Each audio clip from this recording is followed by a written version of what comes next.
Halo? Halo. Halo.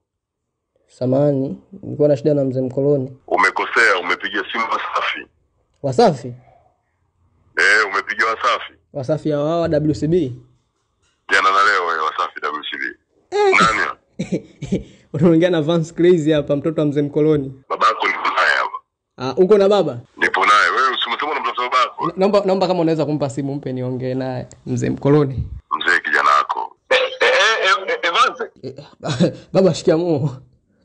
Shikamoo ya nini? Evans unapiga simu ya Wasafi kufanya nini? Kumbe baba uko Wasafi? Mimi sikujua bwana. Ongea. Nipo hapa kwenye kigorofa, nipo kwa kina Diamond hapa penyewe kabisa. Ongea. Sasa umeenda mwenyewe hujaniambia mzee wangu.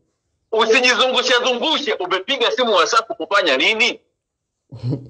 Mimi nipiga simu bwana, nilikuwa nataka sabuni za Wasafi soap. Wasafi soap ndo kapiga kwenye media. Kumbe sasa wote si Wasafi. Ulikuwa unataka sabuni, unataka kufanya nini Evans? Sabuni nilikuwa nataka nifulie tu hapa. Ila hizo sabuni za Wasafi mmezipokea. Lakini wewe nina wasiwasi, wewe nini hasa kilichokuvutia kwenye sabuni za Wasafi?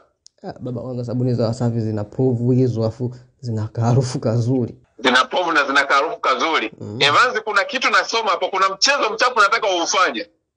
Mchezo gani baba? Wewe sabuni unataka ufanye nini? Kufulia, kuoshea vyombo, kudekia na mambo mengine tu ya kawaida. Mambo mengine ya kawaida. Mambo ya kawaida ni yapi? Evans, kuna kitu nataka ufanye wewe mtoto. Hamna baba, mambo tu ya kawaida. Evans, nimekuambia oa. Baba, mbona nipo tayari, nipo karibuni kuoa, niko mbioni.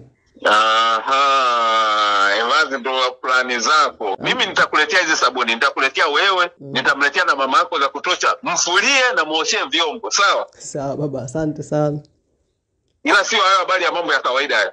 Mambo ya kawaida sitaki. Si mambo ya kawaida tu. Unaweza kutumia sabuni kama mafuta, yani napaka tu hata usoni, mafuta kiishi. Ukatumia sabuni. Evans, naona mawazo yako unachokiwaza. Sabuni kama mafuta? Kupaka. Mwanangu, kweli umekuwa mfanya vituko. Nakuletea hizi sabuni na nitakuwa nakuja nifunge kamera. Nione kitu gani unachofanyia hizi sabuni. Mimi nitafulia tu baba. Sasa jidanganye ufanye kitu ambacho sio. Zimetengenezwa kwa ajili ya kufulia, kuoshea vyombo na kuondoa uchafu wote. Sio kwenye akili yako hiyo. Unachokiwaza na kiona.